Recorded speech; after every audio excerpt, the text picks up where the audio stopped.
पूरा मामला रहा है? मामला ये है कि एक सूट है जो भगवान श्री कृष्ण विराजमान बनाम सुन्नी वक्फ बोर्ड आदि से जुड़ा हुआ है।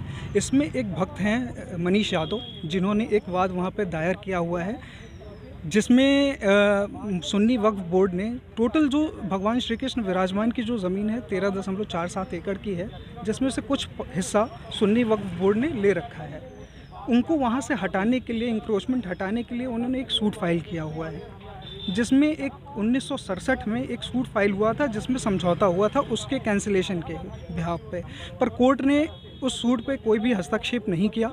और जो पिटिशनर्स की 2 एप्लीकेशन पेंडिंग थी, एक ऑर्डर 4A रूल 1 की, जिसमें पिटिशनर्स ने ये मांग की थी कि उनके जितने भी इस मुद्दे से जुड़े हुए और भी मुकदमे दायर हो रहे हैं, सबको एक साथ कनेक्ट करके एक साथ उनकी सुनवाई की जाए, जिससे कोर्ट का टाइम ज़्यादा ना लगे, एक साथ सारे मुकदमे जुड़ जाएं।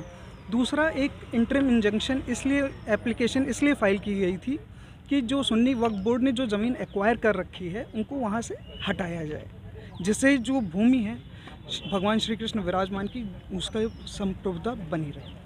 तो आज कोर्ट ने आज क्या कहा है? कोर्ट ने उन दोनों एप्लीकेशंस को 4 महीने के अंदर निस्तारण करने के लिए आदेश दिया है।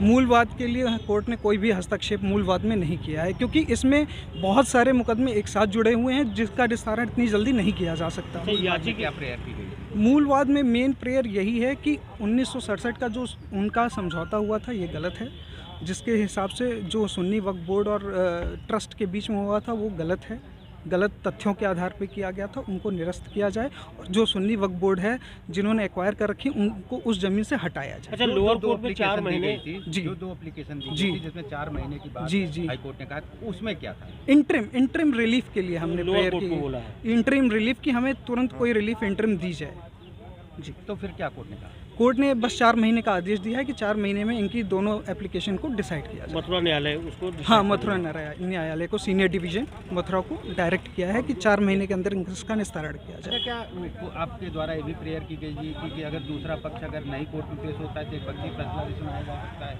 इस तरह की प्रेयर भी? नहीं, ऐसा कोई हमारी प्रेयर नहीं थी कि एक पक्षी सुना जाए, क्योंकि बस ये है कि इसमें बहुत सारे भक्त में मेन प्रेयर यही है कि 1967 का जो उनका समझौता हुआ था ये गलत है, जिसके हिसाब से जो सुन्नी वक्फ बोर्ड और ट्रस्ट के बीच में हुआ था वो गलत है, गलत तथ्यों के आधार पे किया गया था, उनको निरस्त किया जाए। और जो सुन्नी वक्फ बोर्ड है जिन्होंने एक्वायर कर रखी उनको उस ज़मीन से हटाया जाए। अच्छा, लोअर कोर्ट में 4 महीने जी, जो 2 एप्लीकेशन दी जी, थी जिसमें 4 महीने की बात जी, जी, हाई कोर्ट ने कहा, उसमें क्या था? इंटरिम रिलीफ के लिए हमने प्रेयर की, इंटरिम रिलीफ की, हमें तुरंत कोई रिलीफ इंटरिम दी जाए जी। तो फिर क्या कोर्ट ने कहा? कोर्ट ने बस 4 महीने का आदेश दिया है कि 4 महीने में इनकी दोनों एप्लीकेशन को डिसाइड किया जाए। मथुरा न्यायालय उसको, हाँ, मथुरा न्यायालय को, सीनियर डिवीजन मथुरा को डायरेक्ट किया है कि 4 महीने के अंदर इसका निस्तारण किया जाए। क्या आपके द्वारा ये भी प्रेयर की गई थी कि अगर दूसरा पक्ष अगर नई कोर्ट में पेश होता है तो एक पक्षी फैसला भी सुनाया जा सकता है, इस तरह की प्रेयर भी? नहीं, ऐसा कोई हमारी प्रेयर नहीं थी कि एक पक्षी सुना जाए, क्योंकि बस ये है कि इसमें बहुत सारे भक्त जुड़े हुए हैं।